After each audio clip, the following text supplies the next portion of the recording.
अस्सलाम वालेकुम। इस वीडियो में हम ये जानेंगे कि जो हम असासे बनाते हैं बहुत ज़्यादा ज़िंदगी की अनथक मेहनतों के बाद, तो वो हमें कौन सी कैटेगरी में बनाने चाहिए। क्योंकि असासे आपकी ऐसी चीज़ होते हैं जो आपको अमीर भी बना सकते हैं और आपको बहुत ज़्यादा गरीब भी कर सकते हैं। तो इसलिए इनका जानना और इसका सही फैसला लेना आपके लिए बेहद ज़रूरी है। एसेट्स ऐसे रिसोर्सेज को कहते हैं जो एक शख्स या कोई कंपनी चीजों को ऑन करती है, मतलब उनको अपना सकती है, उनको खरीदती है, जो कि लॉन्ग टर्म तक कैश फ्लो देती हैं। यानी एसेट्स वो होते हैं जिनको एक्सचेंज भी किया जा सकता है और सेल भी किया जा सकता है। ज्यादातर एसेट्स बहुत ज्यादा कीमती चीजें होती हैं जिनको आप अपनी पूरी लाइफ में अनथक मेहनतों के बाद, बहुत सालों के बाद इनको बनाते हैं। तो इसलिए इनको बनाने या खरीदने से पहले ये जानना बेहद जरूरी है कि कौन से एसेट्स आपको फायदा देते हैं और कौन से नहीं। तो आइए अब जानते हैं टाइप्स ऑफ एसेट्स, जिसमें पहला है एप्रिशिएटेड एसेट्स, दूसरा है डेप्रिशिएटेड एसेट्स। एप्रिशिएटेड एसेट्स वो होते हैं जो वक्त के साथ साथ अपनी वैल्यू को मजीद बढ़ाते हैं। मिसाल के तौर पर अगर आपके पास कोई प्रॉपर्टी है तो वो आने वाले 10 साल के बाद उसकी वैल्यू कितनी बढ़ जाती है। इसके बाद आता है बिजनेस। बिजनेस भी आपको कम वक्त में बहुत ज्यादा अमीर बना सकता है। मतलब बिजनेस भी एक एसेट है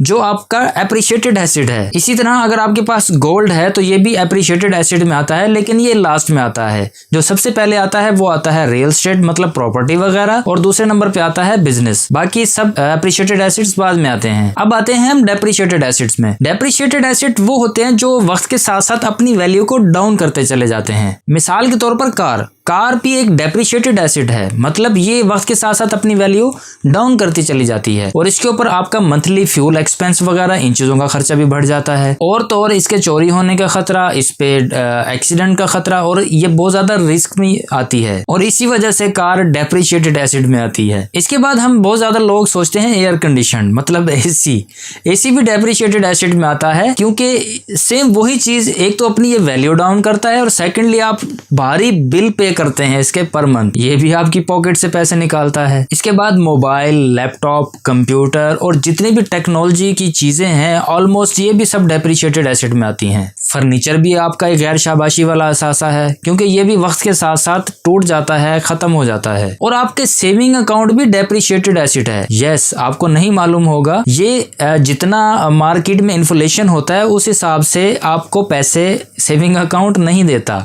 आपके पैसों की वैल्यू डाउन होती है। तो अगर आप ये कहें कि सेविंग अकाउंट में मेरा पास बहुत सारा ज्यादा असासा पड़ा हुआ है, तो ये भी डेप्रिशिएटेड एसेट में आता है। और वैसे भी हमारे इस्लाम में सेविंग अकाउंट्स मतलब ये सूद की कैटेगरी में आता है और सूद हमारे इस्लाम ने बिल्कुल मना फरमाया है। इट मीन वो सब चीजें जो आउटडेटेड हो जाती हैं वो सब डेप्रिशिएटेड एसेट में आती हैं। इसी तरह अगर आप कोई लैंड परचेज करते हैं, मतलब कोई प्लॉट या प्रॉपर्टी वगैरह, तो वो एप्रिशिएटेड इसलिए है, एक तो वो ना तो गुम हो सकता है, ना चोरी हो सकता है, और ना ही उसकी वैल्यू मार्केट में डाउन होती है, बल्कि इंक्रीज होती है उसकी वैल्यू। और प्रॉपर्टी तो वैसे भी आउटडेटेड नहीं हो सकती। इसी तरह बॉन्ड, म्यूचुअल फंड और आपका सेविंग्स अकाउंट ये भी डेप्रिशिएटेड एसेट में आते हैं। इट मीन कि वो तमाम चीजें जो आउटडेटेड हो सकती हैं ये सब डेप्रिशिएटेड एसेट्स हैं। तो मुझे उम्मीद है कि अगर आपके माइंड में ये बात आ रही होगी कि यार प्रॉपर्टी लेना कोई आसान काम नहीं है, लेकिन कम से कम आप उनको इंस्टॉलमेंट पर तो खरीद सकते हैं ना, बजाय इसके कि आप गाड़ी में फ्यूल डलवाएं, बेहद एक्सपेंस अपनी पॉकेट से निकाल के उस तरफ लगाएं। तो उससे ज्यादा बेहतर है कि आप वो पैसे अपनी इंस्टॉलमेंट में पे करते रहें। तो जो चीज आपने अब खरीदी है वो 10 साल बाद बहुत वैल्यूएबल होगी। इस वीडियो में मैंने आपको जस्ट ये चीज समझाने की कोशिश की है कि आप अपनी बहुत सालों की मेहनत को एक अच्छी जगह पर यूटिलाइज करें, ना कि थोड़े से वक्त के लिए एंजॉय करने के लिए आप बाकी चीजों को खरीदें। डेप्रिशिएटेड चीजों का मतलब ये नहीं कि आप इनको ना खरीदें, इसको आप कॉस्ट एंड बेनिफिट एनालिसिस कीजिए और देखिए कि